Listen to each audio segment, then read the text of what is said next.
कहते हैं प्यार अंधा होता है। प्यार जब होता है तो ना उम्र देखता है, ना रंग देखता है, ना रूप देखता है।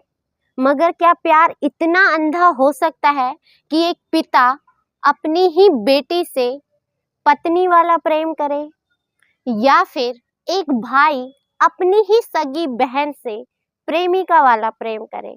शायद आप कहेंगे नहीं, और होना भी नहीं चाहिए, क्योंकि समाज इस चीज की इजाजत नहीं देता। क्योंकि प्यार इतना अंधा भी नहीं हो सकता कि सामाजिक रिश्तों को तार तार करके रख दे। लेकिन आज के वक्त में और आज की इस कहानी में जो हम आपको बताने जा रहे हैं वो वाकई में झकझोर देने वाला है। उसे कहा जा रहा है कि प्यार अंधा था, और प्यार इतना अंधा था कि एक सगा फूफा अपनी भतीजी से प्यार कर बैठा। अपनी पत्नी का घर उसने तोड़ना चाहा और अपने साले के बेटे से रिश्ता जोड़ना चाहा। जी हाँ, आप सही सुन रहे हैं। मर्यादाओं को शर्मसार कर देने वाली एक ऐसी कहानी जिसे सुनकर आप भी एक बार बोल पड़ेंगे कि वाकई में रिश्ते आखिर किस दिशा में जा रहे हैं। आखिर हम किस रिश्ते पर यकीन करें, किसे अपना माने और किसे पराया माने। नमस्कार, मैं ज्योति गौड़, और आज की जो सच्ची कहानी मैं आपको बताने जा रही हूँ, ये सच्ची कहानी है बिहार के औरंगाबाद की। बिहार के औरंगाबाद में एक घर है। घर का दरवाजा बंद है। उस घर में रहने वाली जो महिला है वो बाहर कहीं सब्जी लेने गई हुई है।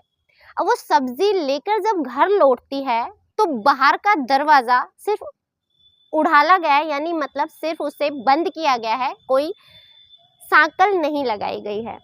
अब वो महिला दरवाजा खोलती है और अंदर चली जाती है। अंदर जाकर वो जैसे ही बैठती है उसे अपने ही घर से कुछ अजीबोगरीब आवाजें आनी शुरू हो जाती हैं। कुछ ऐसी आवाजें जो जानी पहचानी तो थी, मगर बड़ी ही अजीब थी। अब ये आवाजें आखिर किसकी थी? वो जैसे ही उस आवाज की तरफ बढ़ती है, वो आवाज एक कमरे से आ रही होती है, और वो कमरे में जैसे ही झांक कर देखती है तो देखकर उसके पैरों तले जमीन खिसक जाती है।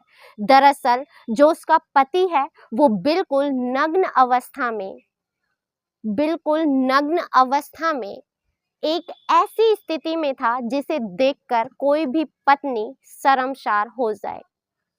अब वो इतना तो देख लेती है, लेकिन वो ये भी देखना चाहती है कि आखिर उसका पति इस अवस्था में किसके साथ है। और जब वो दूसरी इंसान की तरफ जैसे ही उसकी नजर पहुंचती है, यानी दूसरी महिला जिसके साथ वो संबंध बना रहा है उसकी तरफ नजर पहुंचती है, तो वो चौंक जाती है। मानो काटो तो खून नहीं, क्योंकि उसकी जो सगी भतीजी है जिसे उसने अब तक बेटी की तरह पाला था, बेटी की तरह लाड़ प्यार किया था, उसे अपने घर में रखा था, वो बेटी बिल्कुल नग्न अवस्था में उसी के पति यानी अपने फूफा के साथ गलत संबंध बना रही है। दोनों को इस हालत में देखकर भुआ आग बबूला हो जाती है, और जब उन्हें बोला जाता है तो वो बड़ी ही निर्लज्जता के साथ बोलते हैं कि हमें इस रिश्ते से कोई ऐतराज नहीं है। हाँ, इतने सालों से तुम्हें गुमराह रखा, लेकिन हम दोनों एक दूसरे से बहुत प्यार करते हैं और एक दूसरे के साथ जीवन बिताना चाहते हैं। ये सुनना था कि बुआ के पैरों तले जमीन खिसक गई। दरअसल ये जो भतीजी है इसका नाम होता है गुंजा।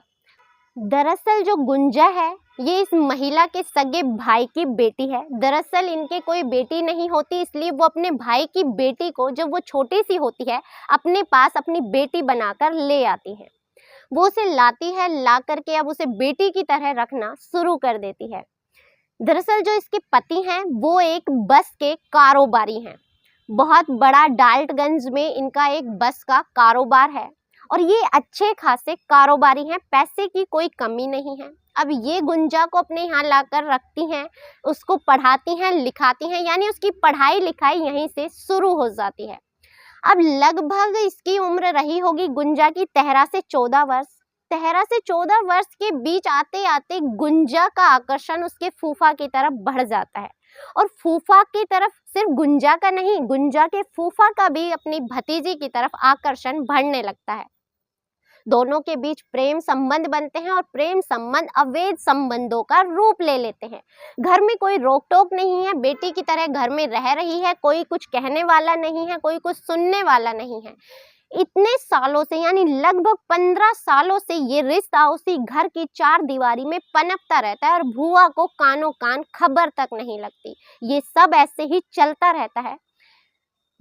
मतलब बात आती है अप्रैल 2025 की। अप्रैल 2025 में दरअसल भुआ को बाहर जाना था। लगभग 2-3 घंटे बाद उसे वापस आना था। वो कहकर जाती है कि मैं करीबन 2-3 घंटे मुझे लगेंगे, घर पे अच्छे से ध्यान रखना। और वो चली जाती है गुंजा से कहकर। अब वो चली जाती है, लेकिन गुंजा तो अपने फूफा को बुला लेती है और फूफा को बुलाकर उसके साथ संबंध बनाना शुरू कर देती है। लेकिन इसी बीच जो बुआ हैं वो 2-3 घंटे की जगह आधे घंटे में ही वापस लौट आती हैं। और जब वो घर वापस आती है तो आकर क्या देखती है कि उसकी भतीजी और उसका ही पति ऐसी हालत में है जिसे कोई भी पत्नी बर्दाश्त नहीं कर सकती। अब मामला तूल पकड़ लेता है। बहन अपने भाई को फोन करके वहां पर बुलाती है और बताती है जो सारी चीज उसके साथ हुई। अब पिता पर कहा जाता है कि जितना हो सके जल्दी अपनी बेटी की शादी करवा दो, वरना समाज में हम मुंह दिखाने लायक नहीं रहेंगे, समाज वाले हम पर थू थू करेंगे। पिता भी बहुत जल्द से जल्द 1 महीने के अंदर अंदर हाथ पैर मारते हैं और उसके लिए एक रिश्ता ढूंढ लिया जाता है।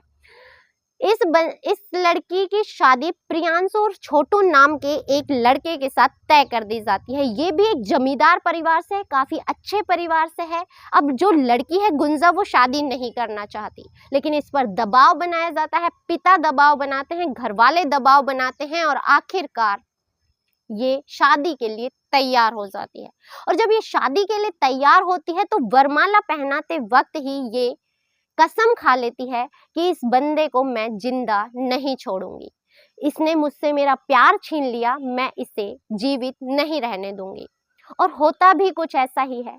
शादी हो जाती है। शादी के बाद भी ये अपने फूफा जीवन कुमार के बातचीत करती रहती है, संपर्क में रहती है और उससे कहती है कि मुझे इसके साथ नहीं रहना, कुछ भी करो, या तो मेरे साथ भाग चलो या फिर इसे रास्ते से हटा दो। अब जो जीवन कुमार है 2 शूटर हायर करता है झारखंड के शूटरों को हायर किया जाता है और हायर करने के बाद ये किसी रिश्तेदार के यहाँ जाता है ट्रेन से। और जब रात में आ रहा होता है तो अपने कुछ 2 दोस्तों को बुलाता है और दोस्तों को बुलाकर कहता है कि मुझे बाइक से लेकर चलो। अब ये बाइक से लेकर आते हैं और गुंजा पल पल की खबर रख रही होती है कि उसका पति कहाँ पहुंच गया, क्या कर रहा है, और ये सारी खबर दे रही होती है शूटरों को। अब शूटरों को जितनी भी खबर दी जा रही होती है, शूटर रास्ते में जाते हैं, पता पूछते हैं और उस पर कम से कम 6 से 7 गोलियां ताबड़तोड़ चला देते हैं। और जब गोलियां चलाई जाती हैं तो सिर्फ प्रियांशु और छोटू पर चलाई जाती हैं और वो वहां से फरार हो जाते हैं। उसके जो दोस्त होते हैं घबराकर उसे अस्पताल ले जाते हैं, लेकिन तब तक उसकी मौत हो चुकी थी। अब पता किया जाता है कि आखिर हुआ क्या था, तो कोई भी संदिग्ध चीज नहीं मिलती। जब प्रियांशु का फोन देखा जाता है तो पता चलता है कि गुंजा से उसकी लगातार बातें हो रही थी। गुंजा से उसका फोन मांगा जाता है तो गुंजा आनाकानी करने लगती है, लेकिन अंत में पुलिस गुंजा का फोन जब्त कर लेती है और पता चलता है कि वो 2 शूटरों के संपर्क में थी। अब उन शूटरों को भी गिरफ्तार कर लिया जाता है। अब गुंजा कहानी बताना शुरू करती है कि वो अपने फूफा से प्रेम करती थी। उसके फूफा ने उसकी पहले भी 2 शादियां तोड़वा दी थी। वो ये शादी भी नहीं करना चाहती थी, लेकिन घर वालों ने जबरदस्ती दबाव बनाकर उसकी शादी प्रियांशु से करवा दी और मैंने इसी वजह से उसे रास्ते से हटा दिया। अभी जीवन कुमार पकड़े नहीं गए, लेकिन 2 शूटर और गुंजा को गिरफ्तार कर लिया गया है। लेकिन बात करें कि ये आखिर हो क्या रहा है, जहां पर ना रिश्ते हैं, ना नाते हैं, ना समाज है, ना मान है, ना मर्यादा, हर एक चीज को ताक पर रख दिया जाता है। इस चीज को तो छोड़िए, बात करें दूसरी तरफ जबरदस्ती की शादी की, जहां युवा पीढ़ी शादी करना नहीं चाहती, लेकिन घर वाले दबाव बनाते हैं और उसकी शादी कर देते हैं। और उसके बाद एक ऐसा भयावह घटना होती है जिसमें एक मासूम की बलि चढ़ जाती है, चाहे वो सोनम का केस रहा हो, चाहे वो गुंजा का केस रहा हो। ऐसा व्यक्ति जिसकी कोई गलती ही नहीं है, उसे बलि का बकरा बना दिया जाता है। इस बारे में आप लोगों की क्या राय है? कमेंट में अपनी राय देना ना भूलें। इसी के साथ इजाजत दें, मिलते हैं अगली किसी सच्ची कहानी के साथ। तब तक अपना ख्याल रखें, स्वस्थ रहें, सतर्क रहें। जय हिंद, जय भारत।